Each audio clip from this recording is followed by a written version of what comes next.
Hi friends, భారత పార్లమెంటులో ప్రమాణ స్వీకారం చేస్తూ ఎంపీ అసదుద్దీన్ ఓవైసీ జై భీమ్, జై మీమ్, జై తెలంగాణ, జై పాలస్తీనా, తక్బీర్, అల్లాహు అక్బర్ అనేసి వెళ్ళిపోయాడు. ఇందులో అభ్యంతరకరమైనది ఏమున్నది అంటే జై పాలస్తీనా అని చెప్పి అన్నాడు చూసారా, అది చాలా చాలా అభ్యంతరకరమైంది. చర్చించాల్సిన విషయం మాత్రమే కాదండి, ప్రతి ఒక్కరూ ముక్త కంఠంతో ఖండించాల్సిన విషయం. ఈ వీడియో వింటున్నటువంటి ప్రతి ఒక్కరూ కామెంట్ సెక్షన్లో మీ అభిప్రాయాలు రాయాల్సినటువంటి విషయం. అంటే ఎంత ఉద్దేశ్యపూర్వకంగా ఓవైసీ జై పాలస్తీనా అని పార్లమెంటులో అన్నాడు అన్నది ఇక్కడ మనం ఆలోచించాలి. అది కూడా బయటెక్కడో అన్నాడు అనుకోండి, ఏదో చర్చ నడుస్తుంది పక్కన పెట్టేస్తారేమో. కానీ పార్లమెంటులో అనేసరికి ఏమవుతుంది, అంతర్జాతీయ వ్యాప్తంగా చర్చ జరుగుతుంది. అంతర్జాతీయ వ్యాప్తంగా ఉన్న దినపత్రికలన్నీ ఇట్లా భారతదేశంలో ఒక ఎంపీ ఉన్నాడు అసదుద్దీన్ ఓవైసీ అని, హైదరాబాద్ ఓల్డ్ సిటీలో ఆయన పాలస్తీనాకు మద్దతుగా జై పాలస్తీనా అని చెప్పి నినాదం చేశాడు అని చెప్పి హెడ్డింగ్ పెడతారు. అది కూడా ఎట్లా పెడతారో తెలుసా, విదేశీ పత్రికలు భారత పార్లమెంటులో జై పాలస్తీనా అని చెప్పి నినాదాలు చేశారు అని చెప్పి పెడతారు. ఫస్ట్ అసదుద్దీన్ ఓవైసీ అవన్నీ కూడా రాయారు. ఇక హెడ్డింగ్ మీరు చూశారు అనగానే భారత పార్లమెంటులో పాలస్తీనాకు అనుకూల నినాదాలు, ఇంతే. ప్రజలకు అర్థమయ్యే విధంగా విదేశీ పత్రికలు, విదేశీ ఛానల్స్ యొక్క హెడ్డింగ్స్ ఉంటాయి. కరెక్ట్గా అది టార్గెట్ చేశాడు అసదుద్దీన్ ఓవైసీ. అంటే భారతదేశము ఒక రకంగా యూదులకు వ్యతిరేకంగా ఉన్నది అని ఇండైరెక్ట్గా వివిధ దేశాలలో మెసేజెస్ పంపించాలి అని చెప్పి అనుకున్నాడు. ఒక సబ్లిమినల్ మెసేజింగ్ అనమాట. ఏదో క్యాజువల్గా అనలేదండి, ఏదో యథాలాపంగా యాదృచ్ఛికంగా అన్నది కాదు, చాలా ప్లాన్ వేసుకొని వచ్చి మరీ అన్నాడు. చాలా ప్లాన్ వేసుకొని వచ్చి కరెక్ట్గా అండి, అది కూడా పార్లమెంట్ లోపల అన్నాడు. ఆ తెలివితేటలు ఏంటో తెలుసా అసదుద్దీన్ ఓవైసీది. బయట ఎక్కడో అన్నాడు అనుకోండి, ఎవరో ఖండిస్తారు, పక్కన పెడతారు, అయిపోతుంది. లేదు ఎవరైనా వెళ్ళి కోర్టులో కేసు వేసారనుకోండి, దాని మీద ఏదో నడుస్తూ ఉంటుంది. పార్లమెంటు ప్రొసీడింగ్స్లో జరిగే వాదోపవాదాలు, చర్చలకు సంబంధించి కోర్టులో కేసు వేయడానికి వీలు లేదు. స్పష్టంగా అండి పార్లమెంటు ప్రొసీడింగ్స్లో ఉంది.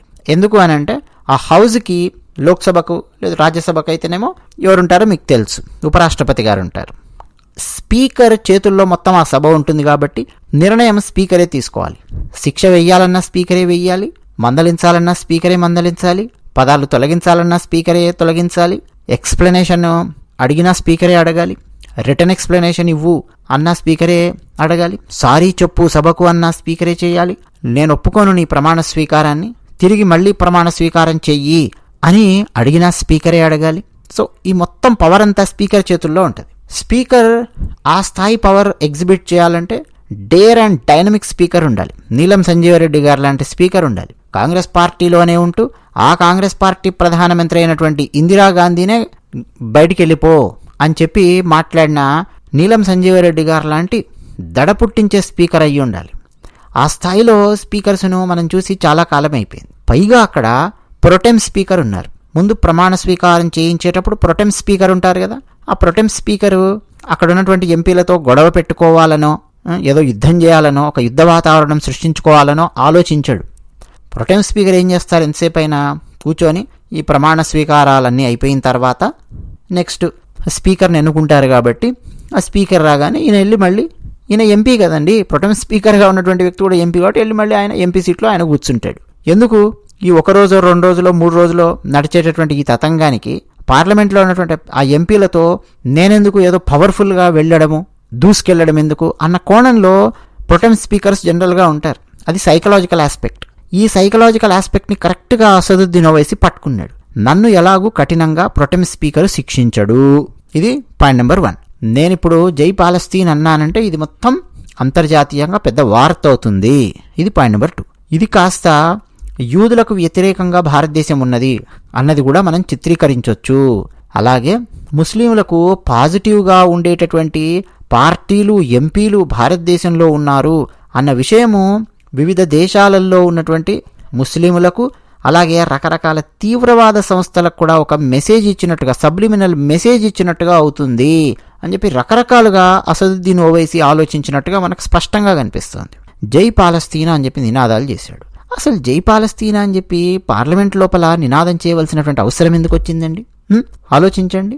నా దృష్టిలో అండి ఇట్లా లోక్సభలో జై పాలస్తీన్ అని చెప్పి ఇట్లా ఓవైసీ అనడం అన్నది భారతదేశానికి ఒక అవమానం లాంటిది. మనలో చాలామంది కోపం వచ్చి అసలు ఈ అసదుద్దీన్ ఓవైసీని ఎంపీగా అనర్హుడిగా ప్రకటించాలి అని చెప్పి అనిపిస్తుంది. కానీ అండి కాదు. ఎంపీగా అనర్హుడిగా అసదుద్దీన్ ఓవైసీని ప్రకటిస్తే అసదుద్దీన్ ఓవైసీ పన్నినటువంటి ఉచ్చులో చిక్కుకున్నట్టే. ఎందుకో తెలుసా? ఎంపీగా ఎప్పుడైతే అనర్హుడు అని చెప్పి ప్రకటిస్తారో వెంటనే అసదుద్దీన్ ఓవైసీ భారతదేశంలో ఒక చర్చ, ఒక గొడవ రేగొట్టే ప్రయత్నం చేస్తాడు. చూశారా పాలస్తీనాలో ముస్లింలు ఎంత కష్టపడుతూ ఉన్నారో, వాళ్లకు మద్దతుగా నేను ఒక్క నినాదం చేస్తే పార్లమెంటులో, నేనేమి జ్యూస్ని నేను తిట్టలేదు, ఇజ్రాయెల్ పేరెత్తలేదు, ఏమనలేదు. పాలస్తీనాలో ఉన్నటువంటి వాళ్ళ గురించి ఒక్క నినాదం పాజిటివ్గా నేను చేస్తే, ఒక వాక్యం కూడా అనలేదు, ఒక్క నినాదం నేను చేస్తే వెంటనే నన్ను ఎంపీగా అనర్హుడిగా ప్రకటించారు. అంటే ముస్లింలకు ఎంత వ్యతిరేకంగా ప్రస్తుతం ఉన్నటువంటి మోదీ ప్రభుత్వం పనిచేస్తుందో ఆలోచించండి అని భారతదేశంలో చాప కింద నీరులాగా ఉన్నటువంటి విభజనవాద శక్తులన్నింటినీ ఒక్కసారి పైకి రేగొట్టే రకంగా చేస్తాడు. స్టార్ట్ అవుతాయన్నమాట. మళ్ళీ వాటన్నింటినీ ఏకీకృతం చేసి మళ్ళీ పోటీ చేస్తాడు. ఎంపీగా అనర్హుడు అనుకోండి, మళ్ళీ పోటీ చేస్తాడు. ఎందుకంటే పార్లమెంటులో జరిగేటటువంటి ప్రొసీడింగ్స్ మీద ఇంతకుముందు మనం చెప్పుకున్నట్టు ఏ హైకోర్టులోనో లేదా ఢిల్లీ హైకోర్టులోనో లేదా సుప్రీంకోర్టులోనో కేసు వేసేటటువంటి అవకాశం లేదు. ఇమ్మీడియట్గా డిస్మిస్ చేస్తారు. ఏమని? నేను కాదండి, అది బయట సమాజంలో ఏమన్నా జరిగితే నా దగ్గర తీసుకురండి, నాకు ఆ రైట్ లేదు.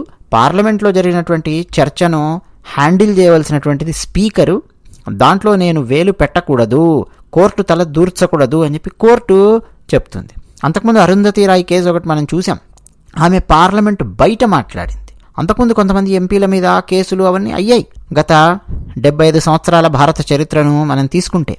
కానీ అవన్నీ కూడా ఎక్కడ? పార్లమెంటు బయట, పార్లమెంటు ఆవరణలో మాట్లాడినట్టుగా కూడా ఉంటుంది, కానీ పార్లమెంటు బయట ఈ మైకులు పట్టుకొని, పేపర్లు పెన్నులు పట్టుకొని జర్నలిస్టులు ఉంటారు కదా, అక్కడ మాట్లాడినటువంటిది. సో ఎప్పుడైతే పార్లమెంట్ నుంచి బయటికి అడుగు పెడతారో, వన్స్ ద స్టెప్ అవుట్, కంప్లీట్గా అది ఏమవుతుంది, వాళ్ళు మాట్లాడేవి అవన్నీ కూడా లా అట్రాక్ట్ అవుతుంది. సుప్రీంకోర్టులో వెళ్ళి కేసు వేయచ్చు. ఇదంతా కూడా అసదుద్దీన్ ఓవైసీకి తెలుసండి. ఆయన పక్కన ఉన్నటువంటి ఈ స్ట్రాటజిస్ట్స్ ఎవరెవరైతే ఉన్నారో చెప్పారు, నువ్వు జై పాలస్తీనా అని చెప్పాను. ఒకవేళ ఖండించకుండా ఉన్నారనుకో, ఎవరన్నా ఎక్కువ శాతం మంది ఖండించలేదనుకో, అప్పుడు భారతీయ జనతా పార్టీ మీద హిందువులలో ఒక రకమైన కోపం వచ్చేస్తుంది. చూసారా భారతీయ జనతా పార్టీ ఏమీ పీకలేకపోయింది అసదుద్దీన్ ఓవైసీని అని చెప్పి హిందువులలోనే భారతీయ జనతా పార్టీకి, మోదీ గారిని అభిమానించే వాళ్లకు కూడా మోదీ గారి మీద, బీజేపీ మీద కోపం వచ్చేస్తుంది. ఒకవేళ నిన్నేమన్నా ఎంపీగా గనక తొలగించే ప్రయత్నం చేశారనుకో, అప్పుడు ముస్లిమ్స్ అందరినీ మనం ఏకీకృతం చేసి మరికొన్ని రాష్ట్రాలలో మెల్లిగా ఎంఐఎంను మనం బలోపేతం చేసే ప్రయత్నం చేయొచ్చు. ముస్లిం శక్తులు, రకరకాల శక్తులు ఉంటాయండి, స్టూడెంట్ యూనియన్స్ ఉంటాయి, చాలా ఉంటాయి. వాటన్నింటినీ మనం ఏకీకృతం చేసి రాబోయే రోజుల్లో మనం మరింత దృఢంగా తయారవచ్చు. ఇట్లా రకరకాల సలహాలు ఇచ్చారు. అంత వ్యూహాత్మకంగా అసదుద్దీన్ ఓవైసీ జై పాలస్తీనా అని చెప్పి అన్నాడు. ఏదో క్యాజువల్గా అని లేదు, క్యాజువల్గా చూడాల్సినటువంటి విషయం కాదు ఇది. అంటే వ్యూహాత్మకమైనటువంటి కుట్ర. అయితే స్పీకర్ గారు ఏం చేశారంటే, ప్రొటెం స్పీకరు ఆయన మాట్లాడినటువంటి పదాలను రికార్డ్స్ నుంచి తొలగించారు. ఏది ఒక్క జై పాలస్తీనా అన్నటువంటి దాన్ని నేను రికార్డుల నుంచి తొలగిస్తున్నాను అని చెప్పారు, తొలగించారు. అంటే ఆ ఇష్యూని అక్కడికక్కడ క్లోజ్ చేశారు ప్రొటెం స్పీకర్. ఇక అయిపోయింది ఇష్యూ, నేను ఎట్లా రికార్డులోకి ఎక్కించడం లేదు కాబట్టి ఎవరు వర్రీ కాకండి, మిగతా ఎంపీలు ఎవరైనా వర్రీ అయ్యే వాళ్ళు ఉంటే అని చెప్పి నెక్స్ట్ అని చెప్పి అక్కడి దాకా తీసుకెళ్లారు ప్రొటెం స్పీకర్ గారు. అయితే ఇప్పుడు అసలు స్పీకర్ గారు వచ్చారు కదా, ప్రొటెం స్పీకర్ గారు పోయి, ఇప్పుడు వచ్చినటువంటి స్పీకర్ గారికి పవర్ ఉంటుందా అంటే డెఫినెట్గా అండి పవర్ ఉంటుంది. ఏం పవర్ ఉంటుందంటే, ప్రొటెం స్పీకర్ రికార్డ్స్ నుంచి తొలగించారు కదా, ఆ రికార్డ్స్ నుంచి తొలగించడాన్ని నేను ఒప్పుకోను, ఖచ్చితంగా నేను పనిష్మెంట్ ఇవ్వదలుచుకున్నాను అని చెప్పి ఖచ్చితంగా పనిష్మెంట్ ఇవ్వచ్చు. పనిష్మెంట్ ఎలా ఇవ్వచ్చు అని అంటే, మళ్ళీ నువ్వు ప్రమాణ స్వీకారం చెయ్యి, అప్పటిదాకా నేను నిన్ను కన్సిడర్ చేయను ఎంపీగా, ఏం లేదు ప్రమాణ స్వీకారం చెయ్యి అంతే, నీ ఇష్టం, మిగతావన్నీ అనుకో, జై భీమను జై మీమను అల్లా అన్నావు, మీ దేవునికి సంబంధించింది ఏదో చదివావు, చదువుకో, నువ్వేం చేస్తావు చెయ్యి, కానీ వేరే దేశానికి సంబంధించిన నినాదం నువ్వు పార్లమెంట్లో ఎలా చేస్తావు, అది కూడా ప్రమాణ స్వీకారం చేసేటప్పుడు, ఎప్పుడు చేసినా తప్పే, ప్రమాణ స్వీకారం చేసేటప్పుడు ఇంకా అతిపెద్ద తప్పది. సో మళ్ళీ చెయ్యి ప్రమాణ స్వీకారం అని చెప్పి ఇంపోజిషన్ రాయిస్తారు చూడండి. చిన్నప్పుడు టీచర్స్ ఒకసారి తప్పు చేస్తే మళ్ళీ రాయిరా, మళ్ళీ రాయి, మళ్ళీ రాయి, మళ్ళీ రాయి, 20 సార్లు రాయి, 30 సార్లు రాయి, అట్లా పదే ప్రమాణ స్వీకారం చేయించాలి. ఒక 5 సార్లు ప్రమాణ స్వీకారం చేయి, అని చెప్పి చేయించాలి. సో ఇట్లాంటిది ఏదైనా చేయాలండి. సో భారతదేశానికి అవమానం కలిగించే విధంగా ఓవైసీ ప్రవర్తించాడు. అయితే తప్పు చేసినటువంటి వాళ్ళు ఎవరైనా సరే అండి, అసదుద్దీన్ ఓవైసీ ఎవరైనా కానీ చట్టానికి ఏమీ అతీతులు కాదు. కానీ ప్రాబ్లం ఎక్కడొచ్చిందంటే పార్లమెంట్ లోపల చర్చ జరిగింది కాబట్టి కోర్టులు చట్టం కానీ అతను ఏం చేయలేకపోవచ్చు. కానీ డెఫినెట్గా అండి స్పీకర్ ఆయన మీద కర్ర విరక్కుండా పాము చావకుండా ఉండేటటువంటి ఒక సొల్యూషన్ ఒకటి తీసుకురావాలి. ఎందుకంటే ఏ సొల్యూషన్ ఇవ్వాలని చెప్పి ప్రయత్నం చేసినా, శిక్షించాలని చెప్పి ప్రయత్నం చేసినా దాన్ని తనకు అనుకూలంగా మలుచుకోవడానికి సిద్ధమయ్యి ప్లాన్ వేసుకొని మరీ వచ్చాడు అసదుద్దీన్ ఓవైసీ. ఆ ప్లాన్ ఫెయిల్ చేయాలి. అందుకని కూడా ప్రొటెం స్పీకర్ సరే రికార్డుల నుంచి తొలగిస్తున్నాను అని చెప్పి దాన్ని క్లోజ్ చేసే ప్రయత్నం చేశారు చాలా తెలివిగా. కానీ అండి ఇది చాలా తీవ్రమైన పరిణామాలకు దారితీస్తుంది. రేపు ఇంకెవడో వచ్చి జై పాకిస్తాన్ అంటాడు. నిజం చెప్పాలంటే అసదుద్దీన్ ఓవైసీకి కూడా మనసులో జై పాకిస్తాన్ అని చెప్పి అనాలని ఉండుంటుంది.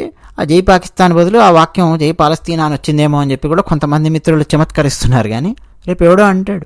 అలాగే కాశ్మీర్ నుంచి వచ్చినటువంటి ఎంపీలు ఎవడో లేచి, ముస్లిం ఎంపీస్ లేచి మాకు ఆజాద్ కాశ్మీర్ కావాలి అని చెప్పి నినాదాలు చేశారనుకో, అదెంత ప్రమాదకరం. మళ్ళీ రేపు విదేశీ పత్రికలు ఇవన్నీ గార్డియన్ లాంటి యూకే పత్రికలు, న్యూయార్క్ టైమ్స్ లాంటి యుఎస్ఏ పత్రికలు ఇవన్నీ ఏం పెడతాయి హెడ్డింగ్లు, ఆజాద్ కాశ్మీర్ కావాలని కోరుకుంటున్న భారత ఎంపీలు అయినా సరే అధికారంలో ఉన్న వాళ్ళు పడనివ్వడం లేదు, బీజేపీ ప్రభుత్వం పడనివ్వడం లేదు. ఇట్లా హెడ్డింగ్లు పెట్టి కూడా కాశ్మీర్ వేర్పాటువాదులకు ఆక్సిజన్ ఇచ్చేటటువంటి రకరకాల ప్రయత్నాలు చేస్తాయి. అలాగే కే బ్యాచ్ ఒకటి ఉంది తెలుసు కదా, భారతదేశం నుంచి పంజాబ్ను విడగొట్టాలి అని నిరంతరము ప్రయత్నం చేస్తున్నటువంటి బ్యాచ్ ఉంది. ఆ బ్యాచ్కు సంబంధించినటువంటి వాళ్ళు 2 గెలిచారు మొన్న ఎంపీలుగా. మహానుభావులు కదండి. మన దగ్గర ప్రజలు ఐపీఎస్ ఆఫీసర్గా పనిచేస్తున్నటువంటి అన్నామలై రిజైన్ చేసి దేశ ప్రజలకు ఏదో చేద్దామని చెప్పి రాజకీయాలకు వస్తే అన్నామలైని ఓడిస్తారు. ఆ కే బ్యాచ్ భారతదేశం నుంచి పంజాబ్ను విడగొట్టాలి అనుకునే శక్తులు ఆ 2 ఎంపీలను గెలిపించారు. రేపు ఆ ఎంపీలలో ఎవడో ఒకళ్ళు లేచి వాడికి సంబంధించినటువంటి నినాదం వాడిచ్చాడనుకోండి, అప్పుడు ఏమవుతుంది, వేరే వేరే దేశాలలో ఉన్నటువంటి వాడి అనుకూల శక్తులు అవన్నీ కూడా పేట్రేగిపోయి ఫుల్గా చూశారా మన వాళ్ళు భారత పార్లమెంటు లోపలికి ఎంపీలుగానే ప్రవేశించగలిగారు, ఇక రేపేముంది ఇంకా మరికొంతమంది ఎంపీలను కనుక మనము తెప్పించుకోగలిగామా భవిష్యత్తులో మనం విడగొట్టేయచ్చు, మనకు కావాల్సింది మనం సాధించుకోవచ్చు అని చెప్పి వాళ్ళ స్టూడెంట్స్కి వాళ్ళ శక్తులకి ఆక్సిజన్ ఇచ్చే ప్రయత్నం విదేశాలలో ఉన్నటువంటి రకరకాల సంస్థలు అన్నీ కూడా చేస్తాయి. దీన్ని చాలా సీరియస్గా తీసుకోవాల్సినటువంటి అంశం అండి అసదుద్దీన్ ఓవైసీ చేసినటువంటిది. నా ఒపీనియన్లో అయితే మళ్ళీ ప్రమాణ స్వీకారం చేయించాలి. మళ్ళీ కూడా అదే వాగుడు వాగాడు అనుకోండి, మళ్ళీ చేయించాలి. ప్రమాణ స్వీకారం ఖచ్చితంగా చేయించాలి. మరో పని ఏం చేయొచ్చు అంటే ప్రమాణ స్వీకారం చేస్తూ ముందుగానే లైవ్ ఇవ్వకుండా ఒక 3 నిమిషాల డిలేతో ఇచ్చి కరెక్ట్గా అతను మళ్ళీ కావాలని చెప్పి అన్నాడు అనుకోండి, ఆ పార్ట్ కట్ చేసేసి ప్రపంచానికి చూపించకుండా రికార్డ్స్ నుంచి మళ్ళీ తొలగించి మళ్ళీ ప్రమాణ స్వీకారం చేయించాము చూశారా ఇతన్ని అన్నటువంటి మెసేజ్ అయినా సరే ప్రపంచానికి ఇచ్చే ప్రయత్నం చేయాలి. ఏదో ఒకటైతే ఖచ్చితంగా చెయ్యాలి. ఇప్పుడు చూసారా హిందువులలో కూడా కొంతమంది కోపం వస్తుంది. బీజేపీ ఉన్న 10 ఏళ్ళున్నా ఏం పీకలేకపోతుంది, అసదుద్దీన్ ఓవైసీ చాలా కోపం వస్తుంది. కానీ ఓట్లు వేయమంటే మాత్రం చాలామంది జారుకుంటారు కదా. తెలంగాణలో కాంగ్రెస్కు ఇష్టం వచ్చినట్టుగా ఓట్లేసి రేవంత్ రెడ్డికి పట్టం కట్టారు. డబుల్ డిజిట్ ఇవ్వలేదు ఎంపీ సీట్లు తెలంగాణలో. సరే 8 సీట్లు ఇచ్చారు, సంతోషం. కాంగ్రెస్కి ఇంకా 8 సీట్లు ఇచ్చారు. ఎందుకు ఇచ్చారండి తెలంగాణ లోపల? సరే తెలంగాణ గుడిలో మెల్ల. ఉత్తరప్రదేశ్లో ఏమైందో చూసాం మనం. రామాలయం కట్టించారు. ఉత్తరప్రదేశ్ యోగి ఆదిత్యనాథ్ గారు ఆ చుట్టుపక్కల మొత్తం ఇన్ఫ్రాస్ట్రక్చర్ డెవలప్ చేస్తున్నారు. ఏం జరిగిందో మనం చూసాం యూపీలో, రాజస్థాన్లో. భారతీయ జనతా పార్టీకి ఓట్లు వేయనటువంటి పరిస్థితి చాలా చోట్ల. ఆలోచించాల్సిందండి ఇటువంటి వాళ్ళు. అరే మేము ఓట్లే వేయడం లేదు, ఇట్లా అసదుద్దీన్ ఓవైసీ లాంటి శక్తులు రెచ్చిపోక ఇంకేమవుతుంది అన్న ఆలోచన రావాలి. ఇటువంటి సంఘటనలు జరిగినప్పుడే ఇంట్లో చర్చించండి. ఇప్పుడు ఈ వీడియో ఉందండి, మా వీడియో చూపించండి, ఇంట్లో చర్చించండి. అయితే ఒక విషయం, పాలస్తీనా అంటే సమస్య ఏంటండి అని చెప్పి అంటారేమో. ఏమండి 100 దేశాలు, చాలా దేశాలు ఉన్నాయి ప్రపంచంలో. ఆ దేశాలలో చాలా చాలా సమస్యలు ఉన్నాయి. 2 దేశాల మధ్య గొడవలు, సమస్యలు ఇవన్నీ ఉన్నాయి. మరి అట్లంటే మనం ఏదో ఒక దేశం సైడ్ తీసుకొని పార్లమెంటులో ఆ దేశానికి నేను జై కొడతాను అని చెప్పి మాట్లాడితే ఏం జరుగుతుందండి? ప్రతి ఎంపీ ఇదే వెధవ పని చేస్తే మరి భారతదేశానికి జై కొట్టేవాళ్ళు ఎవరండి? భారతదేశానికి జై కొట్టేవాళ్ళు కావాలి మనకి పార్లమెంట్ లోపల. హిందువులండి నిద్ర లేవాల్సినటువంటి అవసరం ఉంది. కేవలం ఆ పదాన్ని తొలగించడం మాత్రమే కాదు, అన్నట్టు అసదుద్దీన్ ఓవైసీ కూడా పాలస్తీనాకు జై కొట్టాలి అని చెప్పి అనుకుంటే పాలస్తీనాకు వెళ్ళిపోవచ్చు, పాకిస్తాన్కి వెళ్ళిపోవచ్చు.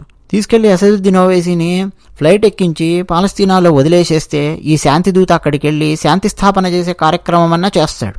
అప్పుడు అర్థం అవుతుంది అక్కడ దింపితే అసదుద్దీన్ ఓవైసీకి దెబ్బకు ఒక్కరోజు కూడా ఉండడు, పారిపోయి వస్తాడు. ఎందుకంటే ఇండియాలో చక్కగా ఏసీ గదిలో కూర్చొని ఒక మహారాజులాగా పాత బస్తీలో చుట్టుపక్కల ఉంటారు వాళ్ళు 7 మంది ఎమ్మెల్యేలు, ఈయనొక్క ఎంపీ, కార్పొరేటర్లు అందరూ ఈయన వాళ్ళు ఉంటారు. జీ హుజూర్ సలాం సలాం అని చెప్పి కొడుతుంటారు. మంది మార్బలము, భార్య, పిల్లలు, మంచి మంచి స్కూల్స్లో పిల్లలు చదువుకోవడము, మంచి మంచి కాలేజెస్, మంచి కాస్ట్లీ బట్టలు ఇంట్లో ఉన్న వాళ్ళు వేసుకొని తిరుగుతూ, పోలీసులు కూడా ఓల్డ్ సిటీ లోపలికి వెళ్ళరు, కరెంటు బిల్లులు కూడా వసూలు చేయలేనటువంటి ప్రాంతాలు ఓల్డ్ సిటీలో ఇంకా ఉన్నాయన్నది అందరికీ తెలిసిన విషయమే. మహారాజులాగా ఏకచక్రాధిపత్యంగా ఓల్డ్ సిటీలో కూర్చొని హమీ రాజు కరేంగే అనే టైపులో బిహేవ్ చేస్తున్నాడు. ఇటువంటి వ్యక్తిని తీసుకెళ్ళి పాలస్తీనాలో వదిలేసేస్తే రోడ్డు మీద కుక్కలు కూడా అడగవు ఎవరాయ నువ్వు అని చెప్పి. పాలస్తీనాకు జై కొట్టాల్సినటువంటి అవసరం ఎందుకు వచ్చిందండి? పోనీ అక్కడ ఏమైనా చర్చ జరుగుతుందా? ఇజ్రాయెల్ పాలస్తీనా చర్చ జరుగుతూ ఉంటే పోనీ అక్కడ ఏదో అన్నాడు అనుకోండి, పోనీ ఎవరో బీజేపీ ఎంపో ఎవరో లేచి జై ఇజ్రాయెల్ అన్నాడు అనుకోండి, ఈయన లేచి జై పాలస్తీనా అన్నాడు అనుకోండి, అక్కడ ఒక వాదన వచ్చింది అనుకోండి, అప్పుడు మనం మాట్లాడచ్చు. ఆయన ఇట్లా అన్నాడు, ఈయన అందుకే ఇట్లా అన్నాడు, చర్చ జరుగుతోంది అని చెప్పి. అసలు ఆ చర్చ లేదు, ఏమీ లేదు అక్కడ. నీకెందుకా నీకు వందే మాత్రం నేను పాడనంటాడు. నా బొందిలో ప్రాణం ఉన్నంత వరకు వందే మాత్రం పాడనన్నాడు. భారత్ మాతాకి జై అనను అని చెప్పి డైలాగ్ వేశాడు ఈ అసదుద్దీన్ ఓవైసీ. భారత్ మాతాకి జై అనవా, వందే మాత్రం పాడను అంటావా? నీకు జై పాలస్తీనా కావాల్సి వచ్చిందా? భారత ప్రభుత్వం అండి, మనమేమి పాలస్తీనాకు వ్యతిరేకమేం కాదు. ఎస్, మనమేం వ్యతిరేకం కాదు. బట్ అసలు కాంటెక్స్ట్ ఏంటి? వ్యతిరేకం కాదు కదా అని చెప్పి జై పాలస్తీనా అని చెప్పి అనాల్సిన అవసరం ఏముంది? పార్లమెంట్ లోపల భారతదేశం ఇది, పాలస్తీనా కాదు కదా. మామూలుగా సెక్షన్ 102 అని చెప్పి ఒకటి ఉంటుంది, ఓత్ మొత్తం తీయించేసేయాలి, మళ్ళీ ఓత్ మళ్ళీ చేయించాలి. చేయిస్తే తప్ప బుద్ధి జ్ఞానం రాదు అసదుద్దీన్ ఓవైసీకి. ఇప్పటికైనా అండి హిందువులు కళ్ళు తెరిచి ఒకసారి ఆలోచిస్తే బాగుంటుంది. ఇంకొక వ్యక్తికి రేవు పెట్టే కార్యక్రమం ఉందండి, సేమ్ కాంటెక్స్ట్, సేమ్ పాయింట్ మీద. అసదుద్దీన్ ఓవైసీ చేసిన దాన్ని అడ్డంగా సమర్థిస్తున్నటువంటి ఒక నీచుడు ఉన్నాడు. ఆ నీచుడికి రేవు పెట్టే కార్యక్రమం కూడా బహుశా తర్వాతి వీడియోలో వచ్చే అవకాశం ఉంది. కనెక్ట్ అవ్వండి, చూడండి. ధన్యవాదాలు.